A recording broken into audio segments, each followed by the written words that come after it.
Hello everyone. स्वागत है आपका पाठशाला ऋषिकेश के यूट्यूब चैनल पर। हम लेकर के आए हैं आपके लिए स्टैटिक जीके की सीरीज़। ये सीरीज़ आपके इन सभी एग्ज़ाम स्पेशली उत्तराखंड पुलिस के लिए, एसएससी एग्ज़ाम्स के लिए, यूपीएससी सीडीएस के लिए है ना, काफ़ी कारगर है। अगर आपने थोड़ा भी पढ़ा हुआ है और आप प्रैक्टिस करना चाहते हैं, आप देखना चाहते हैं कि एग्ज़ाम में कैसे क्वेश्चन आते हैं, तो यह प्रीवियस ईयर पे बेस्ड एक स्टैटिक जीके की सीरीज़ है। इसके साथ हम आपको ये भी समझाएंगे कि उससे रिलेटेड डेटा क्या है या उसे कैसे याद किया जाता है। तो एक अच्छी प्रैक्टिस हो पाएगी। चेक कीजिए कि जो आप पढ़ रहे हैं क्या वो इस काबिल है कि भाई आप ये क्वेश्चन कर पाएंगे, क्योंकि ये बिल्कुल प्रीवियस ईयर बेस्ड हैं और आपके डेटाबेस में ऐड होंगे। पहला क्वेश्चन है, निम्नलिखित में से किस पाकिस्तानी नागरिक को भारत सरकार द्वारा भारत रत्न से सम्मानित किया गया था? किस पाकिस्तानी नागरिक की बात है? भारत रत्न भारत का सबसे हाईएस्ट सिविलियन अवार्ड है। आंसर इन चारों ऑप्शन में से एक है। आपने अगर ये नाम सुने हैं तो आपको आंसर याद आ जाएगा, खान अब्दुल गफ्फार खां। देखिए 1987 की ये बात है, 1987 की ये बात है जब इन्हें दिया गया। आप इनको इस तरीके से पढ़ते हैं कि ये प्रथम है विदेशी, प्रथम विदेशी हैं, मतलब भारत के नहीं है। और इनको क्या मिला है? इनको भारत रत्न मिला है। नाम है खान अब्दुल गफ्फार खां। क्वेश्चन कभी कभी इस तरीके से भी लिखा जाता है, तो हमने बेस्ट अप्रोच के साथ आपसे क्वेश्चन लिया है। थोड़ी बात इनके बारे में जान लो। पाकिस्तान के उत्तरी पश्चिमी सीमांत प्रदेश पेशावर 1890 ईस्वी में जन्मे खान अब्दुल गफ्फार खां ने भारतीय उपमहाद्वीप में साम्राज्यवाद के अंतिम दिनों में ब्रिटिश शासन के विरुद्ध अहिंसात्मक प्रतिरोध किया। उन्हें बादशाह खान सीमांत गांधी के नाम से जाना जाता है। वर्ष 1985 में भारतीय राष्ट्रीय कांग्रेस के शताब्दी समारोह में, इसके भारतीय राष्ट्रीय कांग्रेस कब बनी थी? भारतीय राष्ट्रीय कांग्रेस तो आपको याद रखना है 18 दिसंबर 1885 को, 28 दिसंबर 1885 को, ठीक है। शताब्दी समारोह में भाग लेने वे भारत आए थे। उसके 2 वर्ष बाद वर्ष 1987 में उन्हें भारत रत्न दिया गया। कभी कभी ये क्वेश्चन इस तरीके से भी पूछा जाता है कि ईयर बता दो जब खान अब्दुल गफ्फार खां को यह भारत रत्न दिया गया था, ठीक है। इन्हें सीमांत गांधी कहते हैं और इन्होंने एक संगठन बनाया था जिसे आप जानते हैं लाल कुर्ती संगठन के नाम से, लाल कुर्ती संगठन, या आप उसे कहेंगे खुदाई खिदमतगार। क्या कहेंगे? खुदाई खिदमतगार। ये संगठन है इनके नाम का, ठीक है। इन्होंने बनाया था खुदाई खिदमतगार संगठन है, ठीक है, वो इन्होंने बनाया था। तो आपको थोड़ा सा ध्यान रखना है। खुदाई खिदमतगार कर देते हैं इसे ताकि आपको समझने में आसानी आ जाए। खिदमतगार, ठीक है, ये ध्यान रखना है। कौन है? खान अब्दुल गफ्फार खान है। आगे चलते हैं और चीज़ों को समझते हैं। पाठशाला कोचिंग ऋषिकेश में ऑफलाइन बैचेस हैं। सभी ऑफलाइन बैचेस किसके लिए? एसएससी के लिए अवेलेबल हैं, बैंक के लिए, रेलवे के लिए। ये न्यू बैचेस हैं जो मंडे से स्टार्ट हुए हैं। उत्तराखंड पुलिस के लिए एक डेडिकेटेड बैच है। यूके ट्रिपल एससी के, सीडीएस और एफकेट के स्पेशल बैच चल रहे हैं लास्ट के एग्जाम के लिए, जो होने वाला है जल्दी ही, ठीक है। और एसएससी सीजीएल के न्यू बैचेस स्टार्ट हुए हैं जिनका अपकमिंग एग्जाम है। फॉर्म भरे जा चुके हैं। पाठशाला कोचिंग ऋषिकेश के आप इनरोल कर सकते हैं या अपने चाहने वालों को बता सकते हैं। आपके नियर एंड डियर हों उनको बताइए कि भाई वहाँ पर ऑफलाइन बैच चल रहे हैं, आप करें तैयारी हमारे साथ, ऑनलाइन भी और ऑफलाइन भी। दक्षिण भारत का त्यौहार है ओणम। ओणम त्यौहार है। अगर मेरी आप सीरीज लगातार फॉलो कर रहे हो तो आपको 1 मिनट भी नहीं लगेगा, आपको 1 मिनट भी नहीं लगेगा ये बताने में, आपको ये 1 मिनट भी नहीं लगेगा ये बताने में कि ओणम जो है वो कहाँ का फेस्टिवल है, ठीक है। थोड़ा सा स्लाइड आगे चली गई है तो देख लीजिएगा कहाँ पे ओणम की बात है। तो ओणम है केरल का। कहाँ का है? ओणम है केरल का। अब पूछा गया कि भाई क्यों है ये, तो ज़रा देखो ये है महाबली से रिलेटेड, क्योंकि ये क्वेश्चन अच्छा क्वेश्चन है, याद कर लो इसको। ओणम केरल राज्य का सबसे बड़ा त्यौहार है, बात बिल्कुल सही। यहाँ मलयालम कैलेंडर के प्रथम माह चिनगमम अगस्त सितंबर में पड़ता है। 10 दिनों तक चलने वाला यह त्यौहार भक्त प्रहलाद के पुत्र, देखिए इन्फॉर्मेशन है, महाबली जिसकी कथा विष्णु के वामन अवतार से संबंधित है, कि ग्रह वापसी के परिप्रेक्ष्य में मनाया जाता है। देखो इस सीरीज में बेसिक क्वेश्चन तो मैं बता ही रहा हूँ कि ओणम कहाँ से रिलेटेड है, कहाँ रिलेट करता है, लेकिन उसकी जो बड़ी जानकारी है कभी आपके एग्जाम में आएगी, क्योंकि देखो जो क्वेश्चन आसान है वो तो सभी करने वाले हैं और उससे आप मेरिट के आसपास तो नजर आ जाओगे, लेकिन सिलेक्शन से दूर ही रहोगे। सिलेक्शन के लिए कुछ भयानक क्वेश्चन और बेसिक को हमेशा पढ़ करके साथ लेकर के चलना पड़ता है। क्वेश्चन है, राष्ट्रभक्ति गीत ए मेरे वतन के लोगों किस कवि के द्वारा लिखा गया है? बहुत फेमस गीत है ए मेरे वतन के लोगों जरा आंख में भर लो पानी। तो देखो अगर तुम्हें भी, तुम्हारी भी आंख में पानी आ जाएगा अगर ये क्वेश्चन तुम आसानी से नहीं बता पाए तो। बहुत ही आसान क्वेश्चन है। जन गण मन तुम्हें याद होता है ना, वंदे मातरम तुम्हें याद होता है, उसी तरह का ये प्रश्न है, याद करो तो आ जाएगा। जिनको नहीं मालूम उनको डिटेल भी दूंगा। प्रदीप द्वारा, कवि प्रदीप ने ये लिखा है, लेकिन है क्या कहानी समझो, और इनका रियल नेम भी तुम्हें याद कर लेना है। ए मेरे वतन के लोगों जरा आंख में भर लो पानी। 26 जनवरी जैसे 15 अगस्त के मौके पर तुम इस देशभक्ति गीत को गुनगुनाते हुए पाए जाओगे। रचेता हैं कवि प्रदीप। भाई रचेता हैं तो पूर्ण नाम देख लो, रामचंद्र नारायण द्विवेदी जी हैं। ठीक है, इन्होंने वर्ष 1962 के भारत चीन युद्ध के दौरान शहीद हुए सैनिकों की श्रद्धांजलि में ये गीत लिखा था, ए मेरे वतन के लोगों जरा आंख में भर लो पानी। और देखो ध्यान दो अब क्या है आगे अगला क्वेश्चन। ठीक है, तो ए मेरे वतन के लोगों किसने, प्रदीप कवि ने, और आप डिटेल देख सकते हो। अब क्वेश्चन और भयानक स्टार्ट होंगे और बहुत ही रिलेट करेंगे, आपकी पढ़ाई को टेस्ट कर पाएंगे कि आपने कैसा पढ़ा है। लोक सेवाओं की परीक्षा इंग्लैंड तथा भारत में एक साथ करने की संस्तुति निम्न में से किसके द्वारा की गई। आप सभी को पता है कि गुलाम, हमारा जो गुलाम हम रहे हैं अंग्रेजों के, उस ड्यूरेशन में उन्होंने बहुत सारे सुधार करने की कोशिश करी, उन्हीं में से एक थी लोक सेवाएं। लोक सेवाओं की परीक्षा इंग्लैंड और भारत में एक साथ होगी भाई। ऐसा किसने, संस्तुति का मतलब जिन्हें ये नहीं समझ आ रहा है, इसका मतलब है रिकमेंडेशंस। ठीक है, सिफारिशें किसने की थी, एचिसन कमीशन ने, हाउस आयोग ने, मॉन्टेग्यू चेम्सफोर्ड ने, या लॉर्ड कॉर्नवालिस ने। तो जरा लगाओ तुक्का। मैंने देखा है तुम में से कई सारे स्टूडेंट कहते हैं कि हमारे आपके सारे के सारे क्वेश्चन सही हुए हैं, तो क्या ये भी क्वेश्चन तुम्हारा सही हुआ है या तुम्हें मालूम चल गया है। ठीक है, चीज़ें आसान है, अगर अच्छा पढ़ रहे हो तो ज़रूर ये होगा, और सही होने चाहिए क्वेश्चन अगर तुम बेहतरीन तैयारी कर रहे हो। अब इस डिटेल को पढ़ो। मॉन्टेग्यू चेम्सफोर्ड ने वर्ष 1918 में प्रस्तुत अपनी रिपोर्ट में अनुशंसा की थी कि प्रशासन में भारतीयों की भागीदारी बढ़ानी चाहिए। यह रिपोर्ट में यह भी अनुशंसा की गई थी कि सिविल सेवा परीक्षा इंग्लैंड एवं भारत में एक साथ आयोजित की जानी चाहिए। तो आज के बाद तुम्हारा ये क्वेश्चन गलत नहीं होना चाहिए, अच्छे लेवल का क्वेश्चन है, पटवारी, फॉरेस्ट गार्ड और यूकेपीएससी में तुम्हें देखने को मिलेगा। उच्च भारतीय सिविल सेवा के 1/3 पद भारतीयों के लिए आरक्षित होने चाहिए। मॉन्टेग्यू चेम्सफोर्ड की संस्तुति के आधार पर, रिकमेंडेशन के आधार पर 1922 से सिविल सेवा परीक्षा इंग्लैंड एवं भारत में एक साथ आयोजित की जाने लगी। एचिसन आयोग ने 1887 में प्रस्तुत अपनी रिपोर्ट में यह अनुशंसा की थी कि सिविल सेवा परीक्षा इंग्लैंड एवं भारत में एक साथ नहीं आयोजित की जानी चाहिए। तो इन्फॉर्मेशन है, डबल डोज है क्वेश्चन का, ये वाली बात ध्यान दो और ध्यान से पढ़ो। अगला क्वेश्चन फिर से एक्ट से है, निम्नलिखित में से किस अधिनियम के अंतर्गत भारतीय विधान परिषद को, भारतीय विधान परिषद देखिए यह अधिनियम है कब का, अंग्रेजों के जमाने का, को बजट पर बहस करने की शक्ति प्राप्त हुई। विधान परिषद को बजट पर बहस करने की शक्ति प्राप्त हुई, ये पूछा गया है। 4 ऑप्शन है, भारतीय परिषद अधिनियम 1861 में, भारतीय परिषद अधिनियम 92, 1909, 1919। किस वाले में आपको लगता है कि विधान परिषद को बजट पर बहस करने की अनुमति मिली थी। तो देख लो, ईयर याद कर लो, 1892 बजट की बात है तो एक्सप्लेनेशन समझना।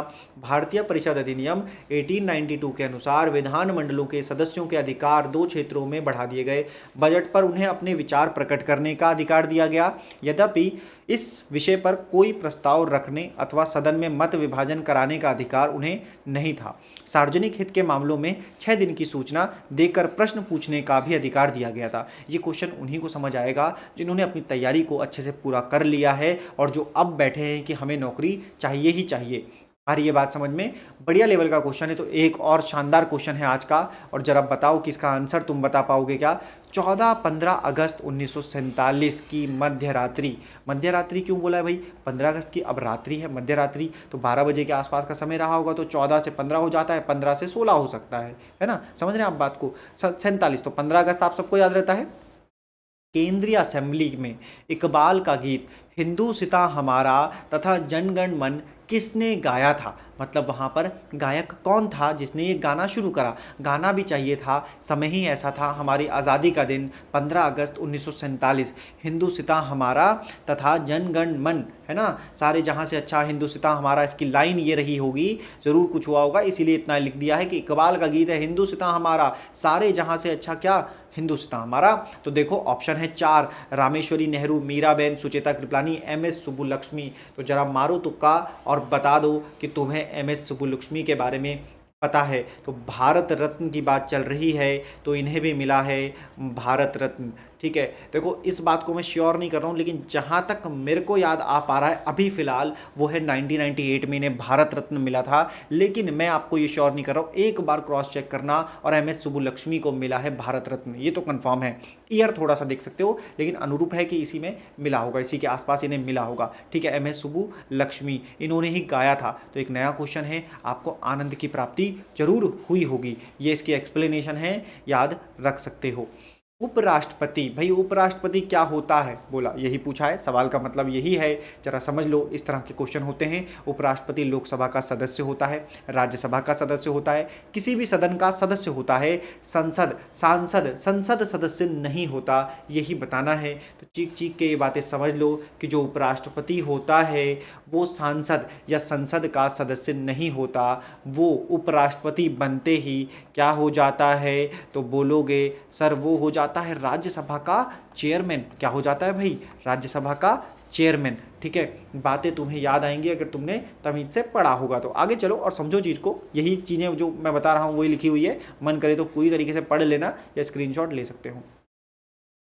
गांधी जी के विदेशी वस्तुओं के बहिष्कार का आंदोलन का लक्ष्य था। आप सभी को मालूम है कि उन्होंने कहा था स्वदेशी अपनाओ और विदेशी वस्तुओं का परित्याग करो, विदेशियों का वस्तुओं का यूज़ कम करो। अभी भी हम ये बात कहते हैं कि चाइना के प्रोडक्ट हमें यूज़ नहीं करने चाहिए, ऐसा देश भर में कहा जा रहा है। ठीक है, कहा जा रहा है तो कहने दो, आप अपने हिसाब से चलिए और देश की नीतियों का पालन कीजिए। अब हम अगर इस बात को समझें कि गांधी जी के विदेशी वस्तुओं के बहिष्कार के आंदोलन का लक्ष्य क्या था, है ना, आ रहे हैं 1 सेकंड में आ रहे हैं।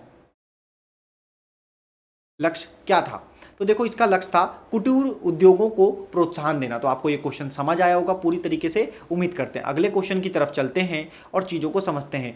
स्वदेशी उद्योगों को प्रोत्साहन देने के उद्देश्य से विदेशी वस्तुओं के बहिष्कार का आंदोलन चलाया गया था। बात आपको समझ आई होगी, आगे चलते हैं। दिल्ली के खिलजी सुल्तान थे, दिल्ली के खिलजी सुल्तान क्या थे, मंगोल थे, तुर्क थे, एक जाट कबीला, अफगान। तो आपको ध्यान देना है कि वो थे एक तुर्क। अब तुर्क थे तो एक्सप्लेनेशन देख लो, खिलजी मूलतः तुर्क थे, बाकी एक्सप्लेनेशन ये रही। परंतु अफगानिस्तान में दीर्घ काल तक रहने के कारण उन्होंने उस देश की आदतों और रीति रिवाजों को अपना लिया था। उनमें से कुछ मोहम्मद गौरी और महमूद गजनवी के सैनिकों के रूप में भारत आए। मध्य एशिया और अफगानिस्तान में मंगोलों के उथल पुथल के फलस्वरूप इस जाति के अनेक लोग शरणार्थी के रूप में भारत आए। ठीक है, तो आप देख सकते हैं कि खिलजी क्या थे, तुर्क थे। अगले क्वेश्चन की तरफ चलते हैं। लोकसभा का कार्यकाल कितनी बार 6 वर्ष तक बढ़ाया गया था, यही क्वेश्चन है। आसानी से समझो कि लोकसभा का कार्यकाल आमतौर पर कितना होता है, बोलोगे लोकसभा का कार्यकाल होता है 5 वर्ष का, लेकिन बोला गया कि 6 वर्ष तक बढ़ाया गया, मतलब 1 वर्ष और बढ़ा दिया गया। ऐसा कितनी बार किया गया है, आंसर है 1 बार इसमें ऐसा किया गया है। एक्सप्लेनेशन देखते हैं, आपको सभी को पता है इंदिरा गांधी के समय में इमरजेंसी लागू की गई थी, 6 वर्ष तक कार्यकाल बढ़ाया गया था। क्या क्या हुआ था, अनुच्छेद 83 के अनुसार आपात उद्घोषणा लागू होने की दिशा में लोकसभा का कार्यकाल 1 वर्ष से अधिक नहीं बढ़ाया जाएगा तथा घोषणा के लागू ना रहने की दशा में किसी भी प्रकार से उसका 6 माह से अधिक नहीं होगा। ये वाली बात है। अगर समझ नहीं आ रही है वीडियो रोक लो और इसको एक बार नोट कर लो। आगे चलते हैं। ये वाला क्वेश्चन है, भारत के एक ढलानदार पर्वतीय भूभाग में 200 सेंटीमीटर से अधिक वार्षिक वर्षा होती है, वहां निम्नलिखित में से कौन सी फसल की बढ़िया खेती हो सकती है। तो बढ़िया खेती हो सकती है, इसको समझना, क्या वहां पर बढ़िया खेती हो सकती है, किस फसल की बात हो रही है जिसको 200 सेंटीमीटर से अधिक बारिश चाहिए। तो देखो ये है चाय की खेती हो सकती है। ठीक है, ये इसकी एक्सप्लेनेशन है, एक बार पढ़ो और आपको चीज़ें समझ आ जाएंगी। बड़ी ही आसान ये चीज़ें हैं, थोड़ी समझ जानी चाहिए। आगे चलते हैं। स्वतंत्रता के बाद विकसित किया गया पहला पत्तन कौन सा है, पत्तन का मतलब है पोर्ट। लास्ट क्लास में भी मैं आपको बता चुका हूं कि भारत में 13 मेजर पोर्ट हैं। अगर भारत में 13 मेजर पोर्ट हैं और बोला स्वतंत्रता के बाद यानी कि 1947 के बाद, तो आपको मैं बता दूं कि ये पोर्ट है कांडला का पोर्ट, जिसको कराची का जो पोर्ट था जब वो पाकिस्तान में चला गया तो आगे यहाँ पर चीज़ों को संभालने के लिए कांडला पत्तन का हमने उसको बनाया, उसका। ठीक है, कराची का ही चला गया था। देखो और क्या हुआ कि स्वतंत्रता के बाद हमने कांडला को दोबारा से स्थापित किया और यही स्वतंत्रता के बाद वाला है। किस प्रदेश में पूरे साल वर्षा होती है, आपको ये ध्यान देना है। किस प्रदेश में पूछा है, 4 ऑप्शन आपके सामने हैं। पूरे ज्योग्राफी के हिसाब से भी आपके लिए क्वेश्चन हम लेकर के आए हैं, तो ध्यान देना। भूमध्य सागरीय बोला, विषुवतीय बोला, उष्ण कटिबंधीय क्षेत्र बोला, शीतोष्ण। तो विषुवतीय का मतलब है इक्वेटर लाइन और इक्वेटर का मतलब है 0 डिग्री रेखा, 0 डिग्री। ठीक है, इसी को बोलते हैं विषुवतीय रेखा। आगे देखिए एक्सप्लेनेशन ये रखा हुआ है। विषुवत रेखा के उत्तर तथा दक्षिण में 5 डिग्री 10 डिग्री अक्षांश तक विस्तृत जलवायु वाले भाग को विषुवत रेखा जलवायु अथवा उष्णकटिबंधीय आर्द्र जलवायु प्रदेश कहते हैं। विषुवत रेखीय जलवायु की प्रमुख विशेषता है वर्ष भर समान उच्च तापमान तथा वर्ष भर समान उच्च वर्षा। क्या होता है देखो, अगर हमारी ये पृथ्वी है, मान लो ये 0 पृथ्वी है, फिलहाल ऐसा बना लेते हैं, बुरा ना माने तो, और इसको 0 डिग्री है, ये है भूमध्य रेखा, ठीक है। अब इसे भूमध्य सागरीय क्षेत्र मत मान लेना, ये भूमध्य इक्वेटर लाइन 0 डिग्री, ठीक है, इक्वेटर पृथ्वी को बांटने वाली बराबर इक्वल कर रही है, इक्वेटर रेखा है, इक्वल लाइन है, यहीं पर पूरे वर्ष भर उच्च तापमान रहता है और यहाँ की जलवायु 5 डिग्री ऊपर और 5 से 10 डिग्री के बीच में होता क्या है कि बारिश वर्षा बहुत ज़्यादा होती है, क्योंकि एक जलवायु वाला क्षेत्र है अधिक तापमान की वजह से। बाकी रीज़न ये लिखे हुए हैं, आप देख सकते हैं। आगे चलते हैं। गरीबी हटाने के लिए पहली बार किस योजना में जोड़ दिया गया? तो कल की बात याद करो, मैंने आपको बताया था कि हमने 5 ईयर प्लान रखे। 5 ईयर प्लान कितने? 1 से 12 5 ईयर प्लान है।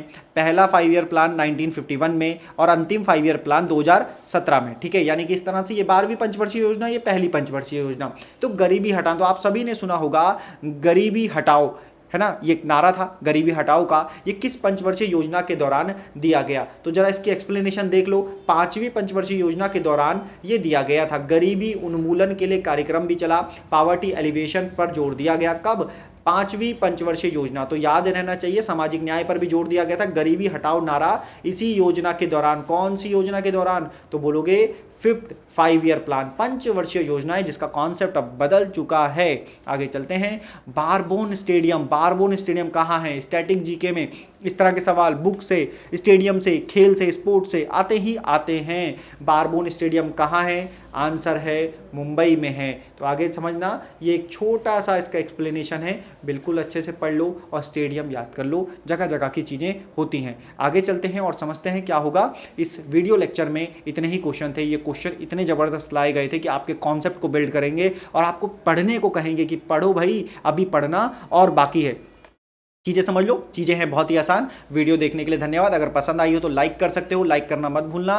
फेसबुक पे पाठशाला ऋषिकेश को, इंस्टाग्राम पे, टेलीग्राम पे पीडीएफ के लिए और यूट्यूब चैनल पे तो आप हमें फॉलो करिए, ताकि हम आपके लिए लेकर के आएँ ऐसे ही ज़बरदस्त, ताकि आपकी एग्जाम प्रिपरेशन और अच्छी हो पाए, ठीक है। पाठशाला ऋषिकेश के ऑफलाइन बैचेज आप इनरोल कर सकते हैं। वीडियो देखने के लिए धन्यवाद। Thank you very much.